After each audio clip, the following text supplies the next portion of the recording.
buenos días a todos y bienvenidos a un nuevo programa de Escucha Esto. Una vez más, un servidor, Albert González, estoy aquí acompañado de nuestro técnico José Nebot para traeros la música de los mejores compositores de la historia. Como siempre digo, tenemos un Facebook y Twitter a vuestra disposición para comentarnos qué temática os gustaría que tratáramos, música a escuchar, etc. El programa siempre será para vosotros. Hoy vamos con un programa un tanto distinto a lo que hemos hecho hasta ahora. Hoy vamos con Gloria a Poulenc.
Como os he dicho anteriormente, el programa de hoy es un tanto diferente. ¿Y por qué diferente? Pues porque, a diferencia de como hemos hecho en los anteriores programas, en este programa vamos a hablar por primera vez de música sacra, es decir, música que tiene relación con la liturgia cristiana. Hasta ahora hemos estado hablando de sinfonías, venimos de hacer un ciclo de conciertos, hemos hablado también un poco de música de cámara, del lied alemán, etc. Por lo tanto, ya era hora de abordar uno de esos géneros que también existe en la música clásica, el de la música sacra, la música litúrgica. Y resulta que en la música sacra hay muchos tipos de composiciones. Las más antiguas pueden ser como los motetes, incluso preludios corales. Bach nos dejó cantatas, oratorios, etc. Hay mucha música escrita.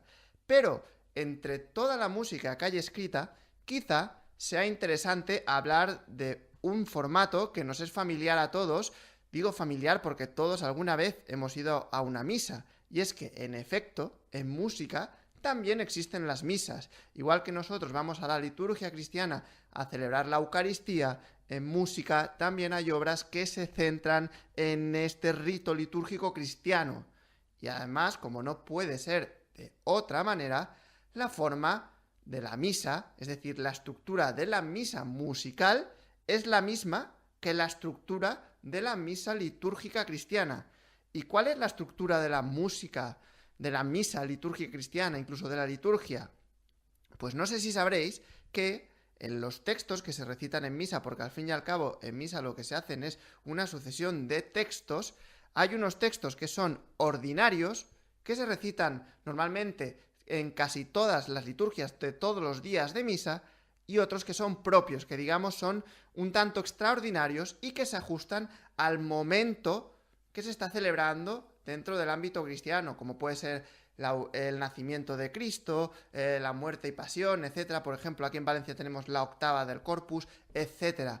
Hay distintos textos que se adaptan especialmente al momento del año en que se celebra. Pero lo que nos interesa a nosotros es el ordinario, es el texto que de normal cuando nosotros vamos a misa siempre encontramos. Y esto tiene una reflexión directa en música, tal cual lo vemos en la misa, lo tenemos en la música también. ¿Y cuáles son los textos litúrgicos principales del ordinario? Pues el Kyrie, los voy a decir en latín y luego los traduciré. Primero el Kyrie, luego el el Gloria, luego el Credo, el Sanctus con su Benedictus y el Agnus Dei. El Kyrie es el primero de todos, que no es otra que una especie de, digamos, de precación que se eleva al Señor, es una súplica. Al fin y al cabo son solo 3 palabras que se repiten 3 veces. Kyrie eleison, Christi eleison, repetido 3 veces, que es eso que seguro todos habréis escuchado alguna vez en misa de Señor ten piedad, Cristo ten piedad. Pues bien, todas las misas que hay, o casi todas, musicalmente hablando, tienen un Kyrie. ¿Y qué pasa con los Kyries? Pasa lo mismo que en el resto de piezas del ordinario, que la música se adapta al texto. Esta es otra idea que tenemos que tener clara cuando hablamos de música litúrgica, de música cristiana, en el que el formato de la obra, muchas veces nosotros hemos hablado de forma sonata, forma cíclica, pero ¿cómo es la forma litúrgica?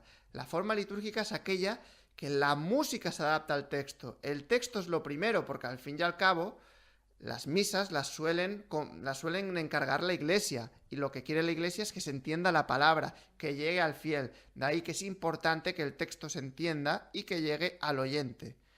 Os he traído un ejemplo de un Kyrie eleison, de un Señor ten piedad, Cristo ten piedad. Y qué mejor ejemplo que el Kyrie del Requiem de Mozart. Fijaros cómo en efecto, como se trata de una misa de difuntos, el carácter es solemne, muy serio, triste, y además solo suenan esas palabras, Kyrie eleison, Christi eleison, pero de una manera fugada. Es decir, primero un grupo de cantantes entona el motivo y después se sucede entre las diversas voces. Estad atentos, qué maravilla de música de Mozart.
habréis podido apreciar, otra característica que diferencia la música sacra de la música clásica corriente es que la música sacra acostumbra a ser mucho más solemne y ceremoniosa.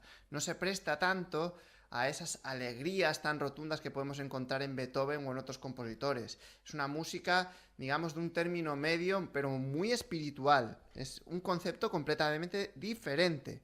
Ya hemos tenido un ejemplo del Kyrie, y después del Kyrie viene el Gloria, que el Gloria es una expresión de loa al Señor que representa el canto de los ángeles en el día de Navidad.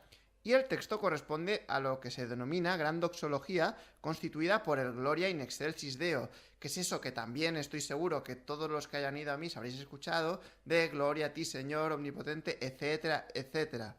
Como hoy tenemos un Gloria como obra principal, el Gloria de Poulenc, no voy a entretenerme mucho más en el Gloria.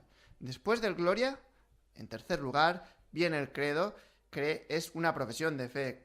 Es lo que se suele decir como creo en ti, Dios Padre omnipotente, etcétera, etcétera.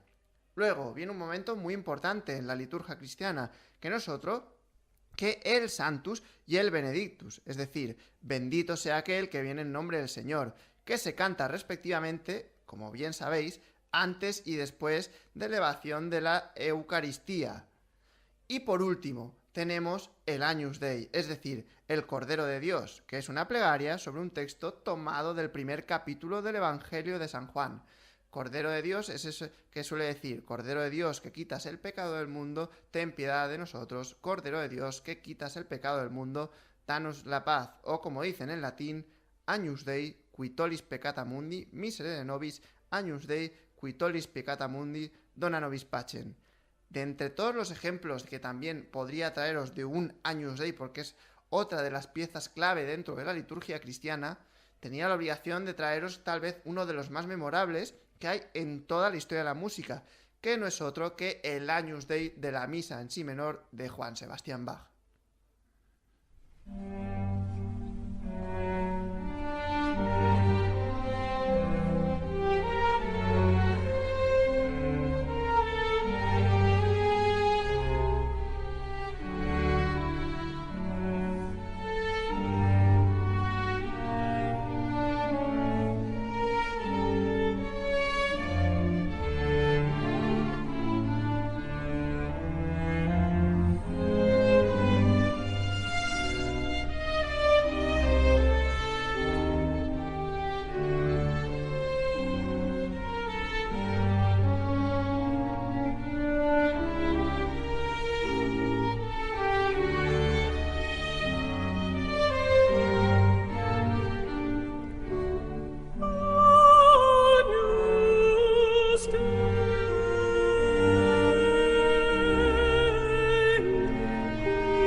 Por tanto, de las 5 partes del ordinario de la misa, el Kyrie y el Agnus Dei son los que tienen el texto más corto y es normal que muchas veces los compositores utilicen los mismos temas en ambos, así también le dan unidad a la obra. Y también, por otro lado, el Gloria y el Credo son los que tienen los textos más extensos. No obstante, la estructura del ordinario de la misa no siempre tiene por qué estar en todas las misas del año. Por ejemplo, en una misa de difuntos no acostumbra a estar el Gloria, obviamente, porque cuando alguien se muere no vas a estar cantando Gloria a Dios.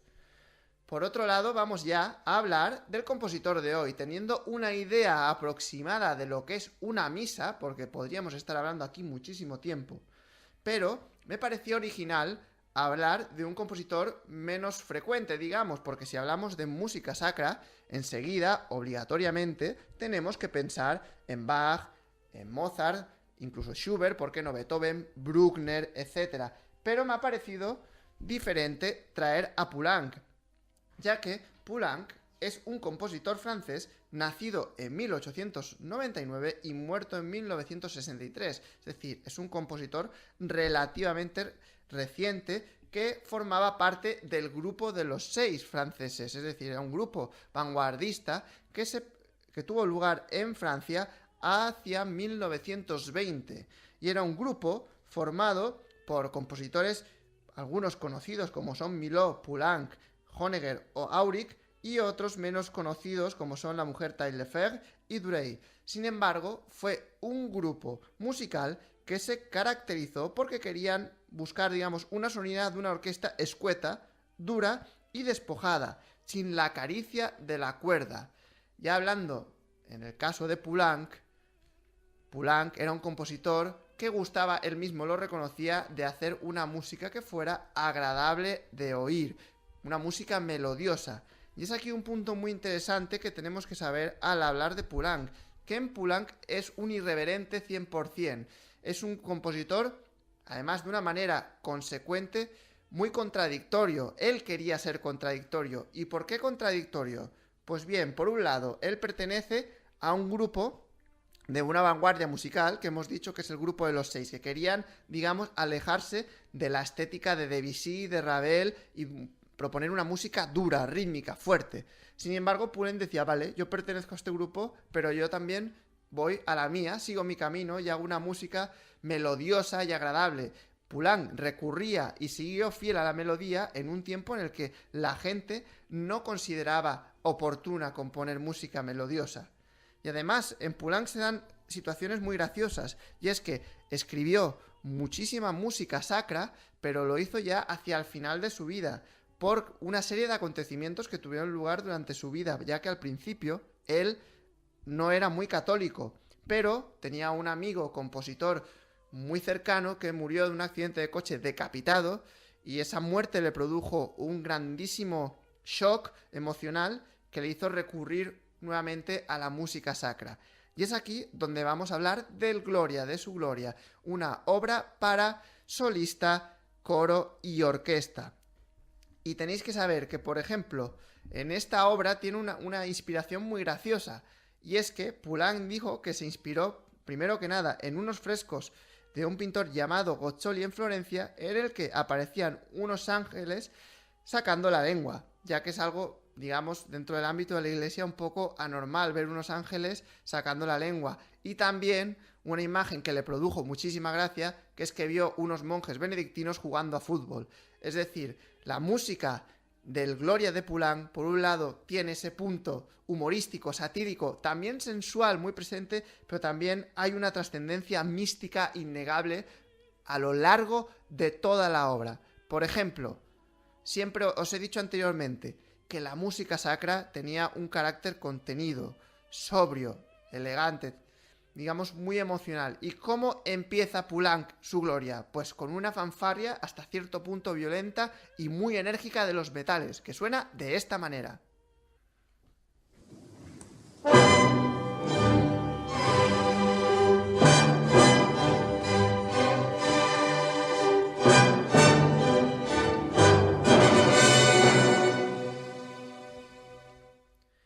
Y es que a lo largo de la obra hay muchas irreverencias, y una irreverencia muy calculada de Poulenc es la de cambiar la acentuación del texto. Por ejemplo, la primera obra, que empieza con esta fanfarria ya tan violenta, Gloria in excelsis Deo, tiene una pequeña modificación de la acentuación, como os he dicho, y es que el coro en su entrada, en lugar de decir in excelsis Deo, dice in excelsis Deo. Estad atentos y fijaros cómo en efecto este texto se repite una vez tras otra en distintas voces y la acentuación cambia de una manera completamente consciente.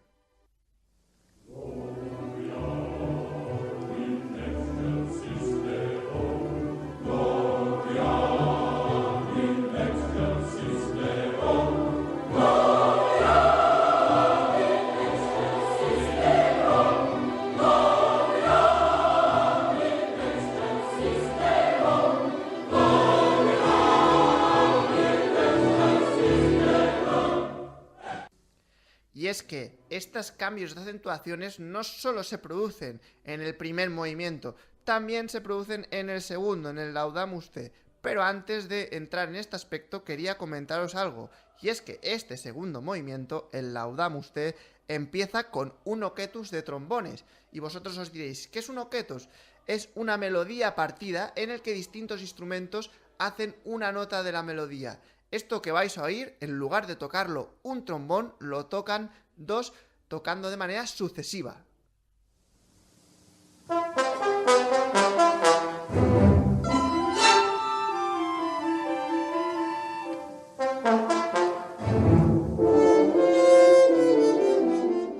Y aquí es donde viene la siguiente irreverencia de Poulenc. Nuevamente vuelve a cambiar la acentuación. Este segundo movimiento es Laudamus Te, Benedicimus Te. Pero sin embargo, Poulenc lo que hace es cambiar también la acentuación del Benedicimus. En lugar de hacer Benedicimus Te, dice Benedicimus Te. Fijaros cómo en efecto también se produce esto.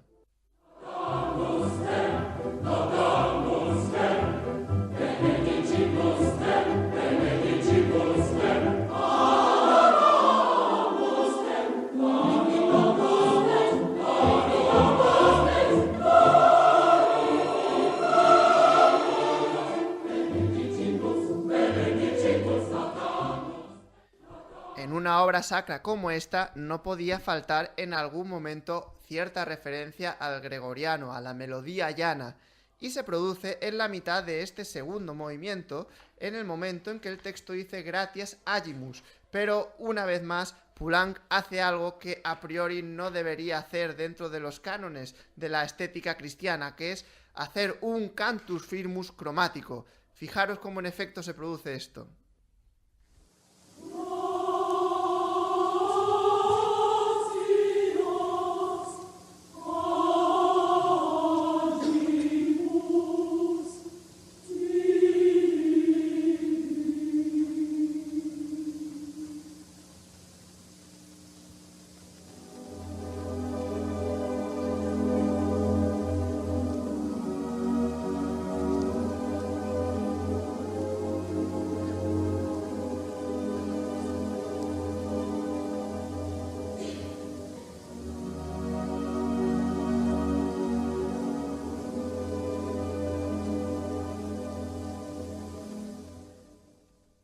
ahora es momento de hablar de algunas cuestiones referentes al tercer movimiento, al Domine Deus.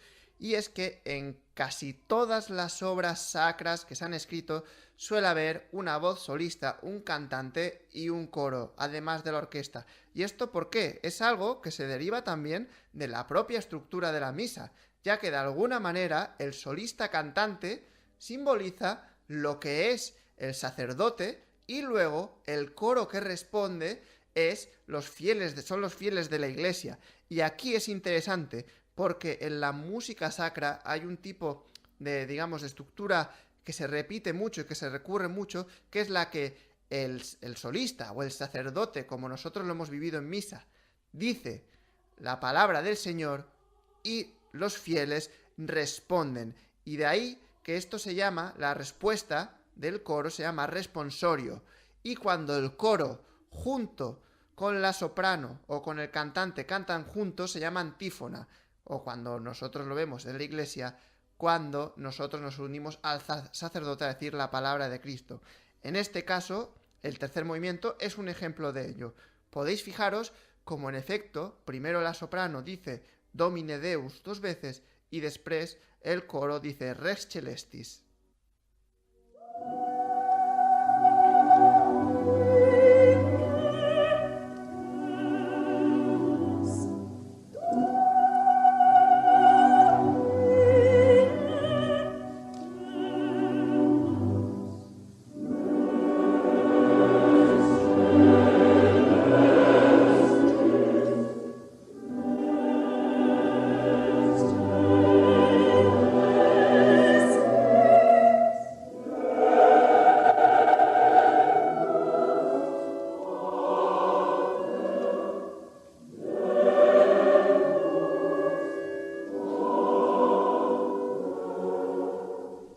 Vamos ahora con el cuarto movimiento, Domini Fili Unigeniti, y es que aquí Poulenc hace una nueva irreverencia pero distinta a las que habíamos oído anteriormente, y es que hace un movimiento con un gran carácter de danza, y esto es algo que estaba completamente prohibido en la iglesia, y vosotros os diréis, ¿por qué estaba prohibido esto? Porque la danza se consideraba una actividad profana, una actividad propia, digamos, de los infieles. La iglesia no es para bailar, no es para ir a danzar. La iglesia es algo solemne, serio. Y nuevamente, Poulenc sigue cambiando el texto, la acentuación, porque dice Domini Fili Unigeniti y lo que dice Poulenc es Domini Fili Unigeniti.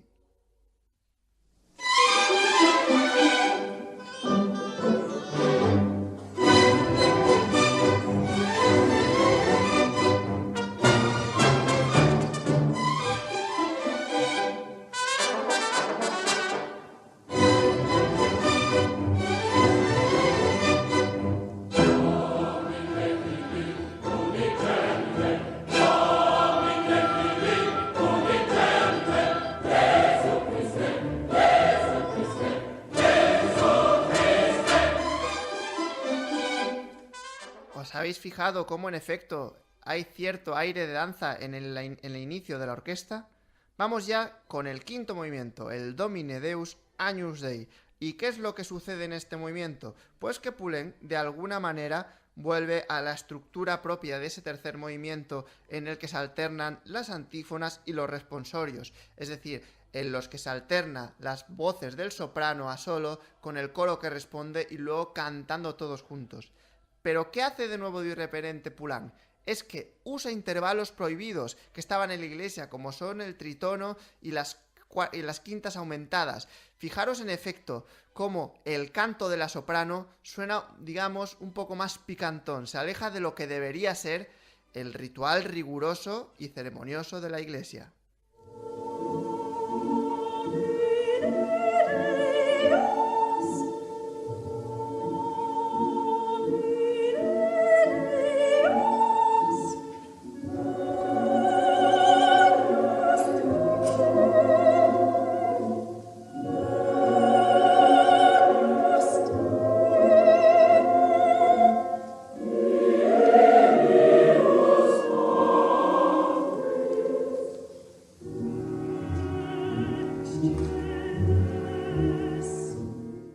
¿Os habéis podido fijar cómo en efecto ese canto de la soprano es hasta cierto punto muy sensual? Que es algo que, digamos, va en contra completamente de lo que son los ideales de la Iglesia.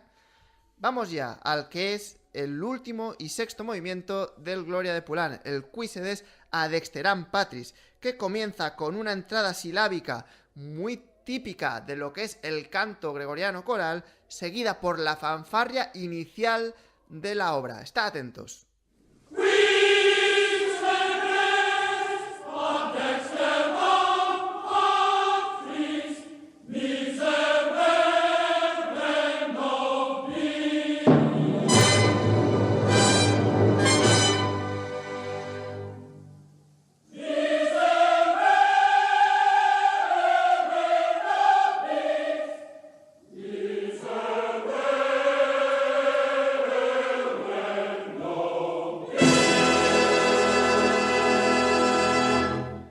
Y obviamente estamos llegando al final de nuestra particular misa. ¿Y cómo finalizan todas las misas? Pues con el amén final del sacerdote con su respectivo damos gracias a Dios de los fieles. Y en este caso se produce algo parecido en el final de la obra, ya que la soprano entona un último amén al que responde todo el coro a modo de antífona.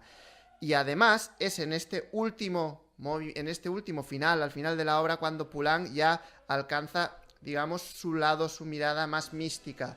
Es este precioso sonido impresionista a base de la cuerda sobre un magnífico cantus firmus, pero armonizado a la manera moderna. Estad atentos.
Bueno, como habéis podido comprobar, os he dado muchísima información de la obra de hoy y también de la música sacra, y por desgracia ya no tenemos tiempo para más. Sin embargo, antes de oír toda la obra, tal vez sea una buena idea tomar una breve pausa.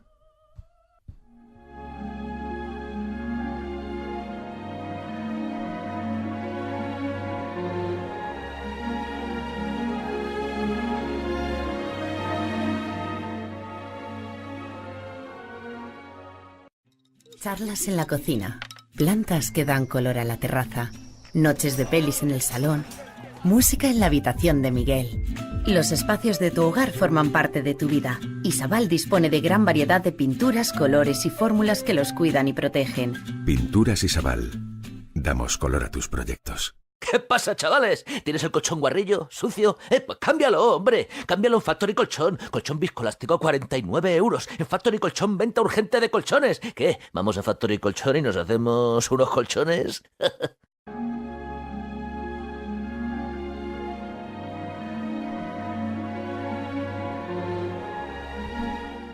Pues ya estamos aquí de vuelta, preparados para escuchar toda la obra entera. Y además, la versión de hoy es una versión muy importante a nivel histórico, porque aunque el audio que vais a oír, a lo mejor la calidad no es la mejor de todas, es muy interesante como documento histórico, ya que es el estreno mundial de la obra, que se produjo el 21 de enero de 1961 bajo la dirección de Charles Munch, con la Boston Symphony Orchestra y Adele Addison como soprano solista.